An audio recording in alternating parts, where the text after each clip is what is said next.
Hi friends, நாளைக்கு மகாநதி சீரியலில் என்ன நடக்க போகுதுன்னு பார்க்கலாம். வாங்க வீடியோக்குள்ளே போகலாம். வெண்ணிலா விஜய் எவ்வளோ அவமானப்படுத்துவான்னு விஜய் கொஞ்சம் கூட யோசிக்கவே இல்லை.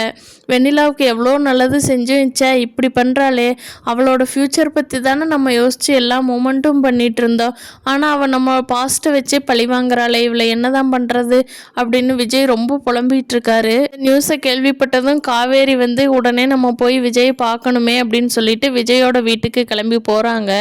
அங்கே போய் காவேரி என்ன விஜய் வெண்ணில இப்படியெல்லாம் பண்ணிகிட்டு இருக்கேன், என்ன பண்ண போகிறீங்க, நம்ம 2 பேரும் சேர்ந்து வாழ்கிறதுக்கு என்ன பண்ண முடியும் அப்படின்னு கேட்குறாங்க. விஜய் கவலைப்படாத காவேரி, நான் இருக்க வரைக்கும் உன்னை எப்போவுமே கைவிட மாட்டேன். இந்த ஜென்மத்தில் நீ தான் எனக்கு பொண்டாட்டி காவேரி, அதை யாருனாலையும் மாற்ற முடியாது, இந்த வெண்ணிலா மாற்றிட முடியுமா அப்படின்னு சொல்லி காவேரிக்கு விஜய் தைரியம் கொடுத்துட்ருக்காரு. அதுக்கு காவேரி நம்ம லைஃப் இனிமேல் சந்தோஷமான வாழ்க்கைக்கு போக போகுதுன்னு நினச்சேன் விஜய், ஆனால் இப்படி இவ்வளோ பெரிய குண்டை தூக்கி வெண்ணிலா போடுவான்னு நான் எதிர்பார்க்கவே இல்லை அப்படிங்கிறாங்க.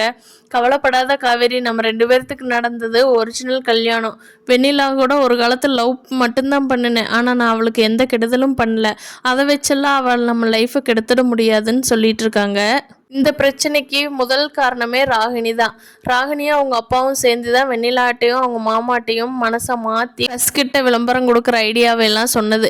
ஃபஸ்ட்டு அவங்கள வீட்டை விட்டு துரத்தணும், கூடவே வெண்ணிலாவையும் துரத்தணும் அப்படின்னு நினச்சிட்டு இருக்காரு விஜய். விஜய் பேசுனதை கேட்ட காவேரிக்கு ஓரளவுக்கு தைரியம் வந்துடுது. எல்லா பிரச்சனையும் விஜய் பார்த்துக்குவாருன்னு சொல்லிட்டு வீட்டுக்கு அப்பளம் போட்டு அந்த கடை ரெடி பண்ணியிருக்காங்க இல்லையா, அந்த வேலையை பார்க்க ஆரம்பிச்சிடுறாங்க.